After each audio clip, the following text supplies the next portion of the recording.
Tansy was summoned today. It happened like it always does. We were at morning prayer in the observatory, hunched in our seats with eyes closed.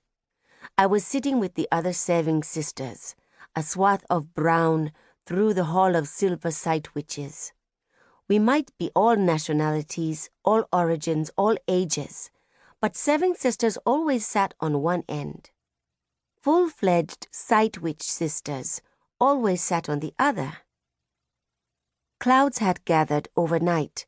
A flimsy light filtered through the stained glass in the observatory ceiling, casting the amphitheater rows in shadows. We had just begun the memory vow.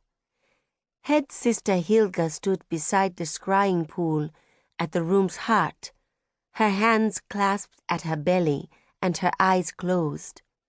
Our voices bounced on the marble walls, 87 throats sounding like 1,000. As the final words in the memory vow, once seen, never forgotten, once heard, never lost, crossed our lips, a telltale flap of wings echoed out. My heart dropped to my toes, as it always does when I hear that sound. "Please be for me," I begged, staring at the stained glass dome overhead, at the constellation of bright stars. "Please be coming for me, sleeper. I follow all the rules. I've learned all my lessons, and I have served you without complaint for 13 years. Please, Samaya, summon me." I wanted to vomit. I wanted to shout, surely, surely my day had finally come. Then the spirit swift appeared, swirling out of the scrying pool, a black mist that coalesced into a sharp-tailed, graceful winged figure, its feathers speckled with starlight. It circled once, with eyes that glowed golden, and a wintry, crisp smell wafted over me.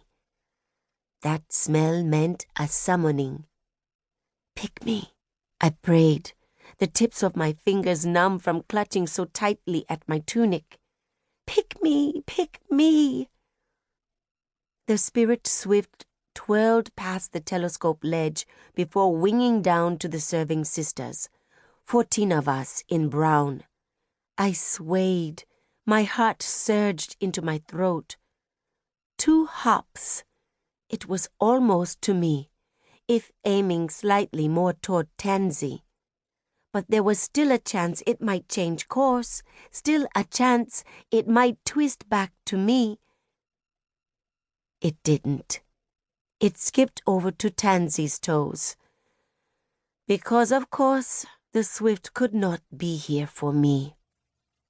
They are never here for me. 17 years old, and my eyes are still their natural brown. 13 years at the convent, and I'm still consigned to drab cotton. Somehow, though, I managed to keep my throat from screaming. "No!" I wanted to shriek. Semaya knows I wanted to shriek, and that my eyes burned with tears. It wasn't Tansy's fault, though, that the goddess had picked her first. And it wasn't Tansy's fault that our loving goddess never seemed to want me at all. If I was going to blame anyone, I should blame Sister Rose and Sister Gwen, Sister Hansine and Sister Lindu.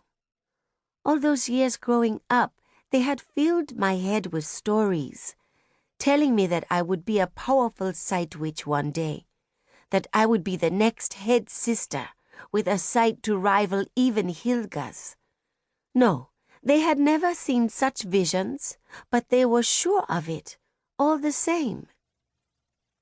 Why did I still cling to those old tales when they were so clearly not true?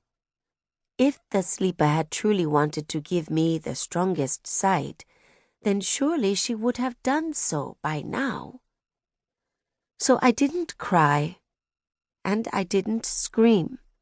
Instead, I forced a smile to my lips and gave Tansy a hug. She looked so worried. I couldn't not offer my thread sister something.